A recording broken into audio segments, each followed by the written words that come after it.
शादी.com पे लड़कियां देखी जा रही थी। एक प्रोफाइल मैच हुई मुझसे, वो यूके की रहने वाली थी। तो उन्होंने मुझसे पूछा कि आप जो है क्या कोई इन्वेस्टमेंट वगैरह भी करते हैं। एक ऐप है जिस पे मैं और मेरे फादर दोनों इन्वेस्ट करते हैं। ऐप था buygetcoin.org। 10-20 हज़ार रुपये के मैंने USDT ख़रीदे। उसको मैंने फिर अपने जिस ऐप से ख़रीदा था उस ऐप से दूसरी जो फ्रॉड वाली ऐप थी उस पर वो USDT ट्रांसफ़र किया। 24 घंटे के अंदर ही जो मैंने विड्रॉ किया था वो पैसा मेरे अकाउंट में आ गया। अब जब पैसा अकाउंट में आ गया तो मेरा एक ट्रस्ट बन गया। इमोशनल ट्रस्ट बिल्डअप करके स्कैम शुरू कर दिया। एग्जैक्टली। $40,000 आपके या 40 लाख रुपए 1,23,00,000 बन गए। Yes exactly. और विद इन अ डे बन गए। With in 25 minutes. With in 25 minutes बन गए। ये लड़की और ये ऐप दोनों मिले हुए हैं। यूके शिफ्ट होने की चाहत में भी शायद आप कहीं उसी डायमेंशन में नहीं फंस गए स्कैम में। पता चल ही चुका था कि ये फ्रॉड है, तो फिर मैं पहुंचा साइबर क्राइम डिपार्टमेंट।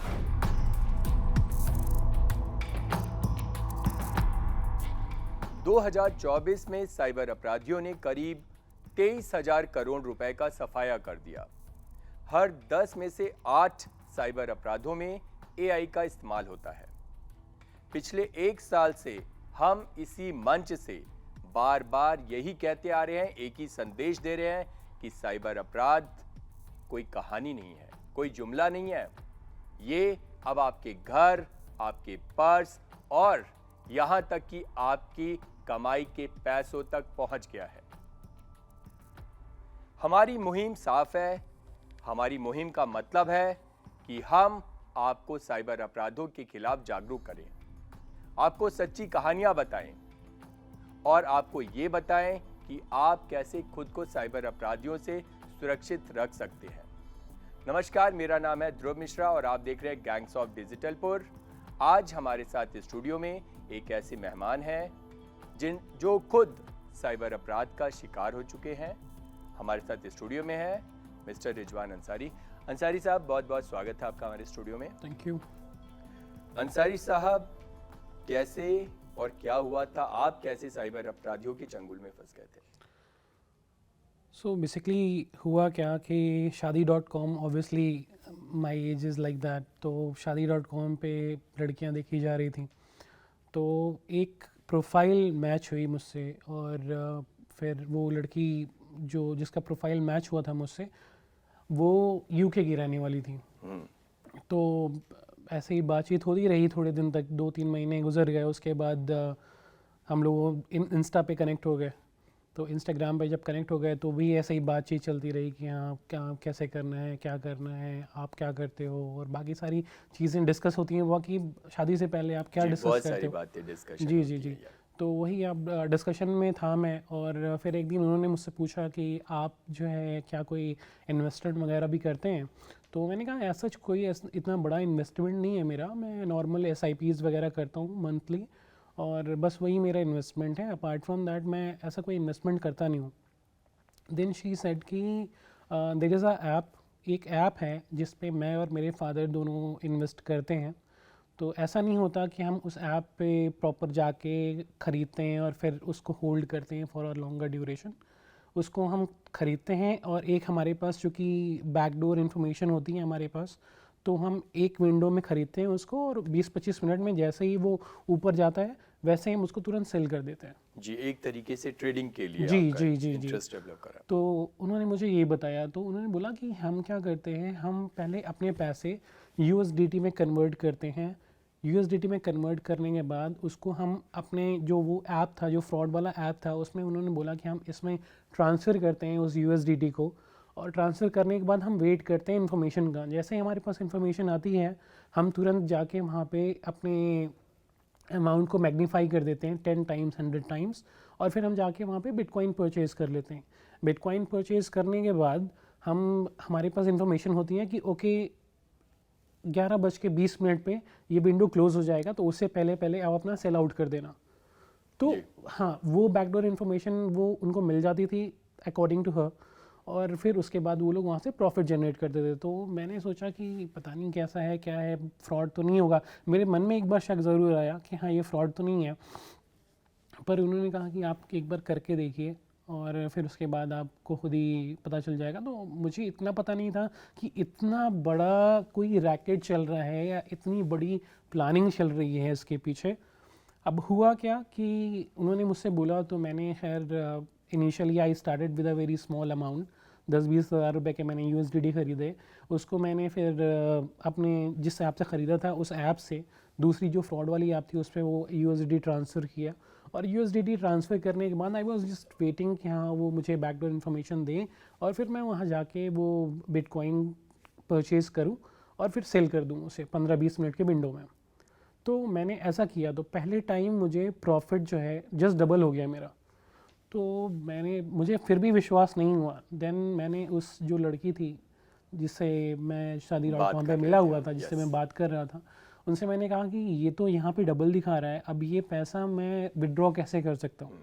तो उन्होंने बोला उस जो ऐप है उस पर एक चैट सिस्टम है, वहाँ पे एक कस्टमर सर्विस का सिस्टम है, वहाँ पे आप चैट पे उनको बोलोगे कि मुझे इतना USDT विड्रॉ करना है, तो वो विड्रॉ करके आपके बैंक अकाउंट में, आप जो भी बैंक अकाउंट बोलोगे उनको उस बैंक अकाउंट में ट्रांसफ़र कर देंगे। मैंने कहा ओके। तो मैंने फिर उस चैट पे मैंने उनको बोला कि हाँ मुझे ये USDT विड्रॉ करना है और विड्रॉ करना है, और उस 24 घंटे के अंदर ही जो मैंने विड्रॉ किया था वो पैसा मेरे अकाउंट में आ गया। ओके। अब जब पैसा अकाउंट में आ गया तो मेरा एक ट्रस्ट बन गया कि ये जो लड़की है इसका इस ऐप से कोई लेना देना नहीं है, लड़की डिफरेंट है और ये ऐप डिफरेंट है। आई मीन कोई कैसे इतना बड़ा रैकेट चलाएगा, एक सिंडिकेट टाइप का, कि आप ऐप भी बना रहे हो, आप पूरा मैनेज भी कर रहे हो उस पर सारा, मतलब आप अगर मैं उस पर मैंने कई बार टैली भी किया, एक नॉर्मल बिटकॉइन का जो रेट ऊपर नीचे होता है उसको मैंने उस ऐप से टैली किया, तो it was exactly the same.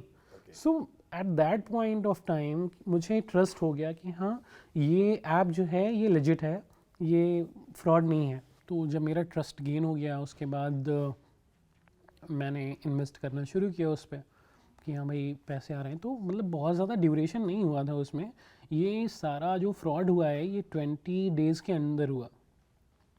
उन्होंने मुझे बोला कि ऐसा है कि आप ऐसे इन्वेस्ट करो, मैं आपको इन्फॉर्मेशन देती जा रही हूँ, और धीरे धीरे करके मैंने ऑलमोस्ट इसमें 10 लाख रुपए लगाए। अब 10 लाख का जब मैंने बैकडोर इन्फॉर्मेशन के साथ मैंने देखा कि हाँ वहाँ पे प्रॉफिट 10 लाख का 30 लाख हो चुका है। तो आई वॉज लाइक, एक तरफ जब पैसा आ रहा होता है एंड यू नो कि हाँ दिस थिंग इज़ लेजिट, तो आप इन्वेस्ट करते हो आँख बंद करके। आप ये नहीं सोचते कि हाँ यार फ्रॉड भी हो सकता है या ऐसा कुछ भी हो सकता है, बिकॉज सारे डॉक्यूमेंट्स उस ऐप पे इट वाज ऑल लेजिट। मैंने चैट GPT पे सारे डॉक्यूमेंट्स चेक किए उसके और सारी चीज़ें देखी, it was all legit at that time. तो मतलब मुझे ज़रा भी शक नहीं हुआ कि ये फ्रॉड हो सकता है।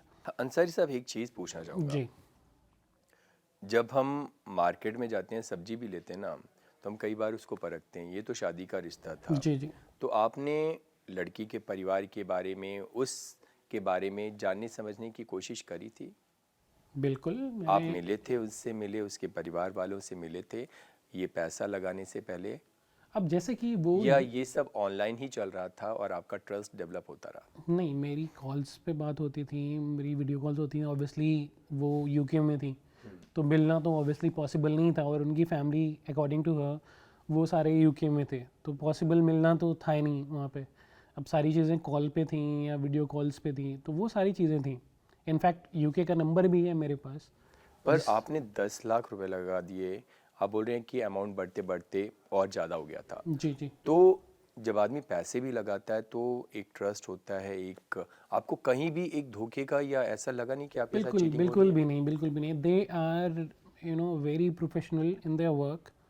आपको ज़रा सा भी शक नहीं होगा कि ये हो सकता है, मतलब इमोशनली और बाकी सारी चीज़ें जो है होती हैं उसमें।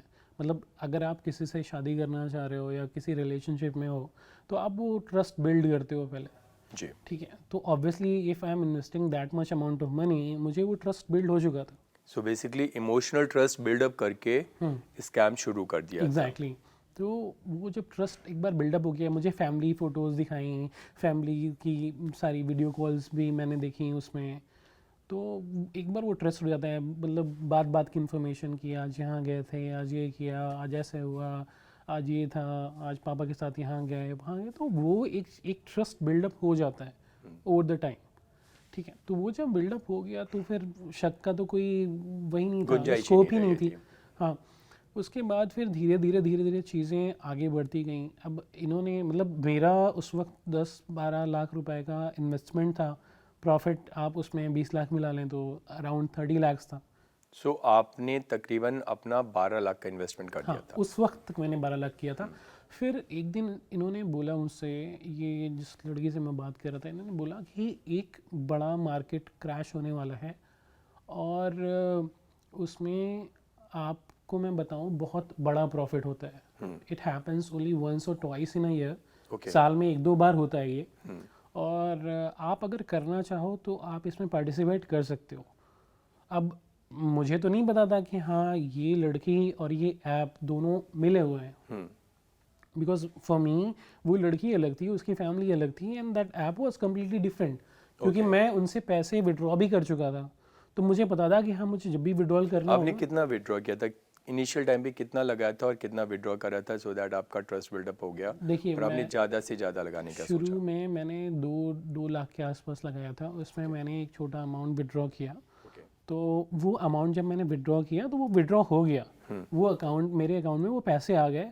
और एक चीज़ मैं और हाईलाइट करना चाहूँगा, वो जो पैसे आ रहे थे मेरे अकाउंट में, मैंने वो सोर्स भी चेक किया, वो सोर्स कोई इंडियन अकाउंट, अच्छा।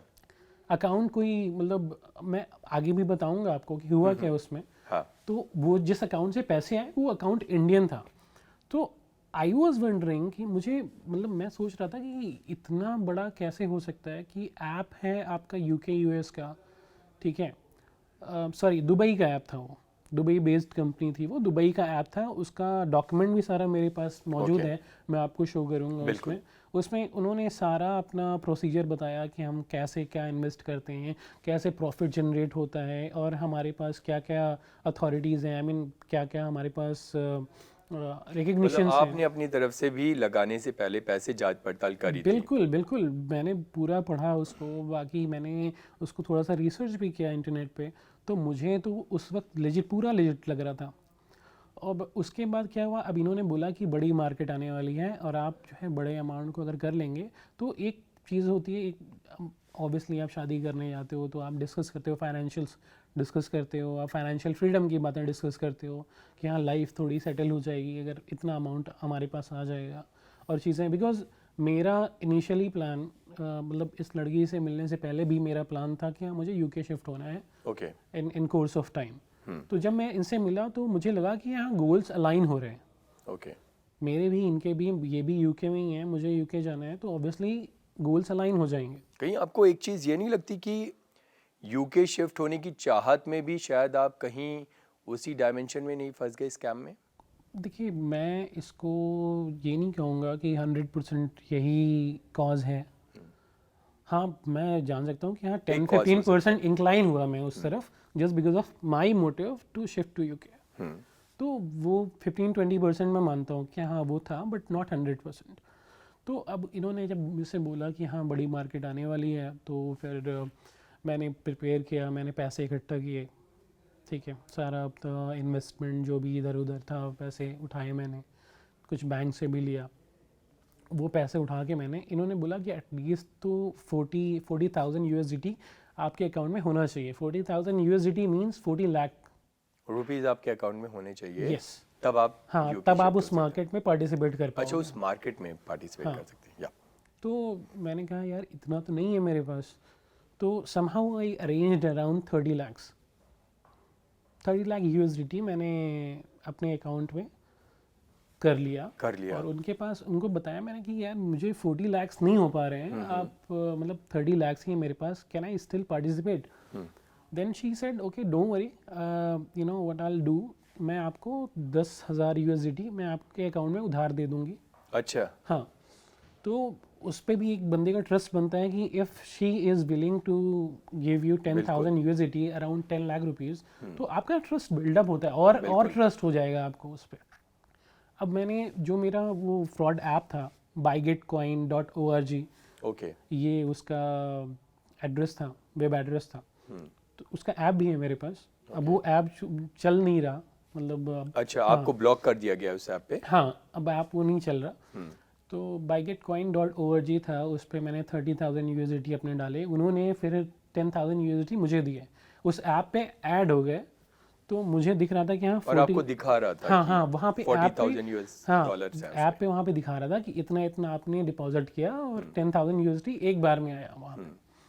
ठीक है, 40,000 यूएसडीटी हो गए एंड फिर मैं वेट करता रहा कि हाँ अब मेरे पास इंफॉर्मेशन आएगी, मैं पार्टिसिपेट करूँगा उस मार्केट में। तो इन्फॉर्मेशन आई, अराउंड 25 मिनट की मार्केट थी वो। मैंने यूएसडीटी से अपने बिटकॉइन ख़रीदा और 25 मिनट बाद उसको बेच दिया। अब वो 40 लाख जो थे वो करीब बन गए 1,23,00,000। मेरे जैसा बंदा जो कि एक एमएनसी में काम कर रहा है, $40,000 आपके या 40 लाख रुपए 1,23,00,000 बन गए। यस एग्जैक्टली, और विद इन अ डे बन गए, with in 25 minutes. With in 25 minutes बन गए। यस, और आपको कहीं भी इस बीच नहीं लगा कि इतना बड़ा? बिकॉज मैं पहले से ही देख चुका था कि हाँ पैसे कैसे कन्वर्ट हो रहे हैं। यूएसडीटी 10,000 यूएसडीटी आपका कोई भी 20,000 शौक हो यूएसडी, सकता हाँ है। ऑब्वियसली। बिल्कुल बिल्कुल। तो वो 40,000 यूएसडीटी जो थे मेरे, अराउंड 1,23,000 यूएसडीटी बन गए। आप रुपीस में कन्वर्ट करें तो करीब 1,23,00,000 रुपए। अब मेरे जैसा बंदा जो कि एक एमएनसी में काम कर रहा है, विच हैज़ आई मीन मेरे पास एक सर्टेन पैकेज है साल का, बिल्कुल। और मेरे पैकेज से कई गुना ज़्यादा वो अगर मुझे प्रॉफिट वहाँ पे दिख रहा है तो मेरा तो एक बार दिमागी काम करना बंद कर जाएगा वहाँ पे श्योर। कि 1,23,00,000 रुपए बन चुके हैं इसमें। फिर आगे क्या हुआ? अब 1,23,00,000 बन गए उसमें। उसके बाद मैंने जिन लोगों से पैसे लिए हुए थे उनको भी पैसे वापस करने थे, ऑब्वियसली मेरे पैसे खुद के भी फंसे हुए थे, तो वो एक प्रेशर था मेरे ऊपर। तो मैंने कहा चलो ठीक है, अब ये आ गए हैं 1,23,00,000, अब मैं धीरे धीरे विड्रॉ करूँगा। जो कि मेरे दिमाग में ये भी था कि हाँ मुझे कैपिटल गेन टैक्स भी देना होगा, तो वो चीज़ें थी मेरे दिमाग में। अब मैंने कांटेक्ट किया कस्टमर सर्विस चैट को, तो उन्होंने मुझसे बोला कि ठीक है हम विड्रॉ कर देंगे। तो 24 घंटे बीत गए, 48 आवर्स बीत गए, मैंने फिर कस्टमर सर्विस पे कांटेक्ट किया चैट पे, तो उन्होंने बोला कि सर मुझे यहाँ पे डिटेक्ट हो रहा है कि कोई मनी लॉन्ड्रिंग हुई है आपके अकाउंट में, ओके। और इस वजह से आपको वेरिफिकेशन अमाउंट सबमिट करना होगा, और उस वेरिफिकेशन अमाउंट के सबमिट करने के बाद जब आपका अकाउंट वेरीफाई हो जाएगा तो हम आपका विड्रॉल प्रोसेस कर देंगे। वेरिफिकेशन अमाउंट कितना मांग रहे थे वो इसके बाद? अब इसके बाद उन्होंने मुझसे मांगा वेरिफिकेशन अमाउंट 10,000 यूएसडीटी, तो अराउंड 10 मतलब लाख आपने रुपए। 10 लाख रुपए और डाले उस पे? हाँ, अब मुझे इतने पैसे मेरे फंसे हुए थे ऑलरेडी, तो मुझे तो फिर कुछ समझ भी नहीं आया कि अब कैसे करना है। तो आई वॉज थिंकिंग कि यार ये ऐप लेजिट है, पैसे इसने मुझे ऑलरेडी दे रखे हैं, ठीक है। तो मुझे उस वक्त तक कोई फ्रॉड का अंदाज़ा नहीं हुआ कि हाँ फ्रॉड हो रहा है। फिर उसके बाद उन्होंने मेरे से बोला 10,000 यूएसडी, वो भी मैंने किसी तरह खींचतान के Manage इधर कर उधर लिया। करके मैनेज करके मैंने 10,000 यूएसडी सबमिट करा दिया वहाँ पर। वेरिफिकेशन हुआ, वेरिफिकेशन पास भी हो गया, ठीक है। अब जब वेरिफिकेशन पास हो गया, उन्होंने बोला कि आपका वेरिफिकेशन पास हो गया। मैंने कहा ठीक है, अब विड्रॉल कर दो आप। तो अब जब विड्रॉल का टाइम आया तो उन्होंने बोला कि आपको कैपिटल गेन टैक्स पे करना होगा। मैंने कहा कैपिटल गेन टैक्स, फिर दैट वाज द पॉइंट कि जब मेरा दिमाग थोड़ा सा हिला उस चीज़ से कि कैपिटल गेन टैक्स तो आप गवर्नमेंट को देते हो, आप ना कि उस ऐप को दोगे कैपिटल गेन टैक्स। तो फिर मैंने कहा यार ये कैपिटल गेन टैक्स तो आप ऑब्वियसली गवर्नमेंट को देते हो। उस वक्त मेरा दिमाग जो है, ये हुआ मेरे दिमाग में कि फ्रॉड हो चुका है। अब फ्रॉड हो चुका है तो अब क्या कर सकते थे उसमें। मैंने उस लड़की से बोला, वो भी कहती रही कि नहीं। अच्छा, अभी भी आप उनसे हाँ, कन्वर्सेशन में है? कॉन्वर्सेशन चल रहा था, ऑब्वियसली कॉन्वर्सेशन चल रहा था। तो उन्होंने बोला कि कोई बात नहीं, तुम कैपिटल गेन टैक्स पे कर दो और मिल जाएगा तुम्हारा अमाउंट। मैं भी पे करती हूँ कैपिटल गेन टैक्स, तो उस वक्त मैंने उनसे पूछा कि अगर आपने कैपिटल गेन टैक्स पे किया हुआ है तो आपके पास कुछ डॉक्यूमेंट होगा, कुछ रिटर्न में कुछ तो होगा आपके पास, बिल्कुल। एक बार आप शेयर करो मुझे, मैं भी देखूं कि हाँ कैसे जा रहा है capital gain tax, because I also work in MNC, तो मैं भी थोड़ा बहुत तो मुझे पता ही है कि हाँ बिल्कुल। कैसे होता है, क्या चीज़ें होती हैं। तो फिर उन्होंने कहा कि वो मेरे CA के पास है और मुझे पता नहीं है, मुझे ढूंढना पड़ेगा। तो मैंने कहा ठीक है, मैं वेट कर रहा हूँ, अब मुझे दो and then I try to pay the CGT on that time. ठीक है, वो नहीं दे पाई। ठीक है, अच्छा। उसके बाद हाँ, उसके बाद धीरे धीरे करते करते अब फिर मुझे पता चल ही चुका था कि ये फ्रॉड है, तो फिर मैं पहुंचा साइबर क्राइम डिपार्टमेंट। चूँकि मैं साउथ दिल्ली में रहता हूँ तो मेरा साइबर क्राइम जो थाना लगता है वो लगता है बदरपुर। ओके। अब मैं वहाँ पे पहुँचा, मैं वहाँ पे पुलिस वालों को एक्सप्लेन कर रहा हूँ कि हाँ this is how it happened, और वो उनको कोई आइडिया नहीं है, उनको USDT का कोई आइडिया नहीं है। सपोज दैट आप एक कैपिटल में हैं, आप इंडिया की कैपिटल में हैं, आप एक साइबर क्राइम डिपार्टमेंट में जा रहे हैं और वहाँ के ऑफिसर्स को USDT नहीं पता है, बिटकॉइन नहीं पता उन्हें। बिटकॉइन का नाम कहीं ना कहीं सुना होगा उन्होंने, बट उनको ये नहीं पता कि वहाँ पे ट्रेड कैसे करते हैं। तो it was very shocking for me, and at that point of time मेरे दिमाग में आया कि मेरे पैसे अब कम्प्लीटली डूब चुके हैं, ये पैसे कहीं से भी रिकवर नहीं हो सकते। तो अब ये सोचिए, उन्होंने अब उनके जो आपका साइबर क्राइम का पोर्टल है, मैं बताऊं आपको, वहाँ पे उस साइबर क्राइम पोर्टल पे भी USDT फ्रॉड का कोई ऑप्शन नहीं है आज की डेट में भी। आपके माध्यम से मैं गवर्नमेंट को और बाकी जो भी कंसर्न्ड अथॉरिटीज़ हैं उनको भी बताना चाहूँगा कि आपके पोर्टल पे USDT फ्रॉड का कोई भी ऑप्शन नहीं है आज की डेट में भी। फिर उन्होंने बोला कि ऑनलाइन कर दीजिए, मैंने कहा नहीं ऑप्शन मिल रहा मुझे ऑनलाइन उसको देने का, ऑप्शन सिलेक्ट करने का है ही नहीं नहीं। होता है। ओके। तो फिर उन्होंने बोला ऐसा है, आप रिटर्न में दे दीजिए हमें, हम रिटर्न में कंप्लेंट ले लेते हैं। तो मैंने 3 पेज का उनको सारा इंसिडेंट नोट करके 3 पेज का, और बाकी मैंने जो भी कैलकुलेशंस थी मेरी, सारा मैंने उन्हें दे दिया। अब उसके बाद जब ये सारी चीज़ें मैंने उन्हें दे दी, उसके बाद फिर मैं वेट करता रहा कि हाँ कुछ होगा। मैं कंटिन्यू उनके टच में रहा, बात करता रहा कि सर क्या हुआ, कुछ बात आगे बढ़ी, कहीं से कुछ ट्रेस मिला आपको, कुछ हुआ। अच्छा, एक चीज़ मैं आपको और बताऊं कि पुलिस डिपार्टमेंट को मैंने जो रिटन कंप्लेंट दी थी, 3 महीने तक उन्होंने उस पर कोई FIR रजिस्टर नहीं की। मतलब 3 महीने तक आप पुलिस स्टेशन के चक्कर काटते रहे, आपकी FIR तक बिल्कुल नहीं दर्ज हुई? बिल्कुल, और 3 महीने तक मैं चक्कर काटता रहा और कोई FIR रजिस्टर नहीं हुई। और उसके बाद आपके ही कोई मीडिया के मित्र थे, उनसे मैंने बात करी, फिर उन्होंने किसी से सोर्स लगवा के वो FIR रजिस्टर करवाई। ओके। तो आप सोचिए कि क्या कंडीशन है इस देश में साइबर क्राइम की, और हम कैसे उसे मतलब कैसे उसे एड्रेस कर रहे हैं सिचुएशन को। और अब मेरे पास तो कोई ऑप्शन था नहीं सिवाय उस ऐप पे निगोशिएशन करने के।